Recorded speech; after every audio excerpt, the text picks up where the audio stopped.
오늘은 우리가 민수기 58번째 시간으로 어찌하여 라는 제목으로 같이 말씀을 나누도록 하겠습니다. 민수기는 크게 두 부분으로 나뉘어집니다. 1장부터 25장까지, 그리고 26장부터 이제 36장 마지막까지 이렇게 나눌 수 있는데, 이 전반부 1장부터 25장까지는 출애굽 1세대들의 내용이 나옵니다. 그들이 출애굽하여 이제 시내산에서 율법을 받고, 그리고 거기서 성막을 짓고 이제 민수기에서 이제 출발을 하죠. 그래서 출애굽 40년 동안 그들이 어떻게 살아왔는지, 하나님 앞에 얼마나 많은 죄를 지었고 그럼에도 불구하고 하나님은 그들을 어떻게 사랑하시고 용서하셨는지, 그리고 그들을 어떻게 징계하시며 이끌어 오셨는지를 말씀하고 있고, 26장부터 이제 또 2세대들의 인구를 조사하고 나서 36장까지 그들을 하나님께서 어떻게 인도하시며 그들이 하나님의 말씀을 따라서 어떻게 살아가야 하는가를 가르치십니다. 이 출애굽 1세대는 우리가 어제 보았던 64절과 65절에 보면 여호수아와 갈렙 예외는 여호수아와 갈렙을 제외하고는 이 광야에서 다 죽었다, 그렇게 말씀하고 있습니다. 이제 모세까지 다 죽고 여호수아 갈렙 외에는 1세대들은 이 가나안 땅에 들어가지 못해요. 오늘 본문은 2021년을 살고 있는 오늘보다도 더 앞선 생각을 했던 슬로보아스 딸들의 내용이 이 성경에 기록되어 있습니다. 어제 살펴보았던 것처럼 인구조사를 했던 목적은, 첫 번째 목적이 전쟁에 나가기 위함이었고, 두 번째 목적이 땅을 분배하기 위함이라 그랬습니다. 저 가나안 땅에서 이 지파별로 땅을 분배하게 하였는데, 그 지파별로 땅을 분배하기 위하여 20세 이상으로 전쟁에 나갈 만한 남자들을 계수하게 했어요. 그러다 보니까 이 20세 이상으로 전쟁에 나갈 만한 아들들이 없는 지파들은 자연스럽게 그 기업을 이어받을 수가 없게 되는 거예요. 그러니까 오늘 본문에 보면 슬로보아스의 딸들이 우리 아버지는 아들이 없는데 그럼 우리는 어떻게 합니까? 라고 이야기를 하는 거예요. 당시에는 이 우리나라도 이 남녀 평등이 이렇게 이루어진 지가 얼마 되지 않았지만 남좀 여비 사상이라는 게 있었잖아요. 이스라엘도 그런 게 있었어요. 그러다 보니까 20세 이상 남자들을 계수하는 그런 이 제도가 있다 보니까 여인과 아이들을 굉장히 천대하고 무시했어요. 그리고 사람의 숫자에도 포함을 시키지 않았었습니다. 그래서 오병이어의 기적이 일어날 때도 보면 남자만 5,000명이더라, 그렇게 기록을 하잖아요. 그런 것들을 보면 이 여자들이나 아이들은 굉장히 사회적으로 이렇게 소외되는 계층이었는데, 이 아들이 없으면 대가 끊긴다라는 생각을 그들도 가지고 있었던 것 같아요. 우리나라도 마찬가지죠. 아이가 없으면, 이 아들이 없으면 대가 끊긴다는 생각을 아직도 하는 사람들이 꽤 있어요. 그러다 보니까 출산을 해도 딸보다는 아들을 선호하는 그런 이상한 생각을 가진 사람들이 꽤 많았었죠. 예전에는 뭐 더 그랬고. 그러나 요즘은 시대가 많이 바뀌어서 어머니의 성을 따기도 하고, 그래서 그런 것들이 많이 이렇게 좀 바뀌어지긴 했는데, 오늘날에도 여전히 이 민수기 27장의 내용에 보면 이 슬로보아스 딸들의 생각을 뛰어넘지 못하는 경우들이 꽤 있는 것 같아요. 오늘 3절과 4절에 보면 3절과 4절을 같이 한번 읽습니다. 시작. 우리 아버지가 광야에서 죽었으나 여호와를 거슬러 모인 고라의 위에 들지 아니하고 자기 죄를 보고 아파하였나이다. 어찌하여 아들이 없다고 우리 아버지의 이름이 우리의 종족 중에서 삭제되리까? 우리 아버지의 형제 중에서 우리에게 기록을 주소서 하에. 아멘. 우리 아버지가 광야에서 죽었지만 여호와를 거슬러 대적했던 이 고라의 무리들에 들지는 않았다는 거예요. 그러니까 우리 아버지 그렇게 큰 죄를 지은 건 없다.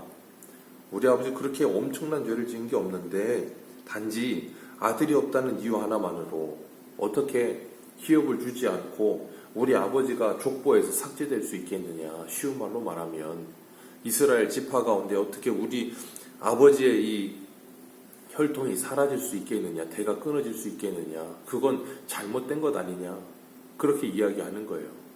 우리나라도 출가 외인이라는 말이 있는 것처럼 유교적인 생각이 여전히 있었기 때문에 이 딸은 이제 집안에서 이렇게 나간다라는 생각을 꽤 많이 하죠. 그러나 시대가 많이 바뀌다 보니까 요즘은 뭐 딸을 낳아야 비행기를 탄다 뭐 그렇게도 이야기하는데 우스갯소리로 그런 관습이나 전통들이 많이 바뀌어져 가는데 이 민수기 27장에서도 그런 이스라엘의 관습과 전통들에 대하여 슬로봇의 딸들이 어찌하여 그렇게 하는 겁니까? 라고 이야기를 하는 거예요. 이건 단순히 불평과 불만이 아니라 이 슬로봇의 딸들이 이의제기한 이것은 그 당시에 이스라엘 사람들의 사회와 이 사회적인 시스템이나 전통이나 관습을 이렇게 전면적으로 이렇게 도전하고 있는 것과 방불한 거예요. 그러니까 그 당시에 보통의 사람들이라면 이 이야기를 들으면 어떻겠어요? 별로 그렇게 달갑지가 않죠. 우리나라도 동성동본이 결혼하는 거 금지돼 있었어요. 근데 그거 하면 큰일 나는 줄 알았죠. 그런데 요즘은 그런 게 많이 풀려졌죠. 우리가 신앙생활을 하면서도 이 슬로보아스의 딸들과 같은 이런 생각 그리고 이런 이 질문 이런 것들은 신앙생활에 꽤 많이 유익하고 필요로 하는 것이에요. 왜냐하면 당연하다 생각하면서 그냥 흘러가는 것들에 대하여 그건 어찌해서 그렇게 합니까? 라고 질문을 해볼 수 있는 건 우리의 이 생각을 환기할 수 있는 정말로 좋은 기회가 되기 때문에 그래요. 그런데 사람들은 많이 그런 질문하는 것을 불신앙적이라는 생각을 하고 굉장히 잘못됐다라는 생각을 할 때가 있어요. 그건 불신앙이거나 잘못된 게 아니고 궁금한 걸 해소하는 거예요. 궁금한 걸 질문해서 그것에 대한 바른 답을 얻으면 신앙이 그만큼 풍성하게 자랄 수 있는 기회가 돼요. 그렇기 때문에 우리는 이런 이의제기를 할 때 그것이 어찌 그렇게 되는지를 생각해 볼 수 있어야 하고 그걸 돌아볼 수 있을 때 개혁할 수가 있고 변화될 수가 있는 기회가 되는 겁니다. 우리가 주일날 오전에도 살펴봤던 사도행전 21장에서 율법에 열심하는 사람들이 그 율법에 열심하는 사람들이 변하지 않는 그 모습을 보고 바울이 그들을 받았고 그들을 좀 배려해 주었지만 때로는 그 속에서도 자성하는 목소리가 나서 왜 어찌해서 이렇게 해야 되느냐, 우리가 예수를 믿는데 좀 변해야 되지 않겠느냐, 그런 목소리가 난다면 그들도 한번 돌아볼 수 있겠죠. 그러니까 어찌하여 그러느냐라는 질문을 할 때 우리는 어떻게 그것에 대해 답하느냐, 그리고 어떻게 그것을 우리가 바꿔가느냐, 그런 대답이 좀 있어야 될 것 같아요.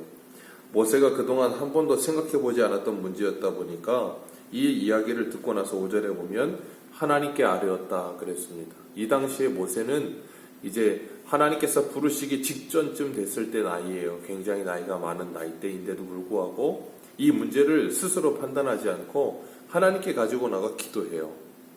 그리고 하나님께서 대답하시기를 7절 같이 읽습니다. 시작. 슬로봇의 딸들의 말이 옳으니 너는 반드시 그들의 아버지 형제 중에서 그들에게 기업으로 주어 받게 하되 그들의 아버지 기업을 그들에게 돌릴지니라. 그건 당연하고 마땅한 것이다. 그러니 그들에게 그 기업을 돌릴 것이니라 라고 말씀하고 계세요.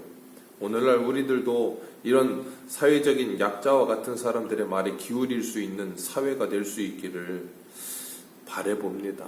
교회와 성도들이 적어도 먼저 그런 마음과 생각으로 열린 마음으로 받아들일 수 있다면, 그럴 수 있는 사람은 누군가 하면 6절에 있는 5절에 있는 모세와 같이 하나님께 기도하는 사람만이 가능해요.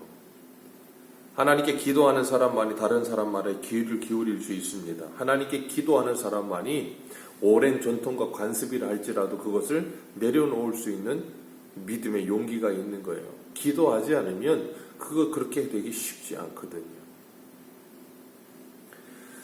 그렇기 때문에 우리가 신앙이 성숙한다는 것, 기도할 때 가능한 거예요. 그리고 그때 하나님께서 우리에게 지혜를 주십니다.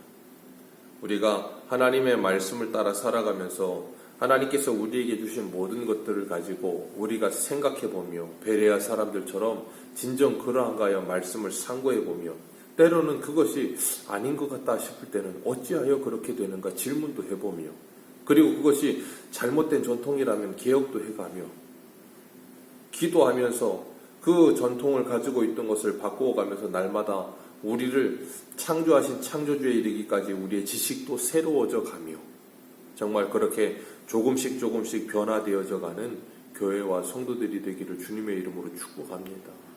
우리의 생각은, 그리고 우리의 여러 가지 우리가 가지고 있던 기존성은 얼마든지 바뀔 수 있어야 돼요. 그래야만 우리가 좀 더 나은 모습으로, 좀 더 아름다운 모습으로 하나님을 예배하고 자유를 누리며 살아갈 수 있습니다.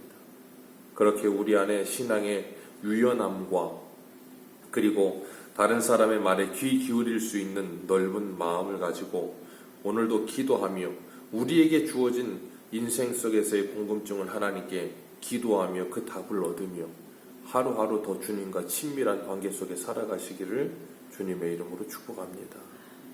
기도하겠습니다.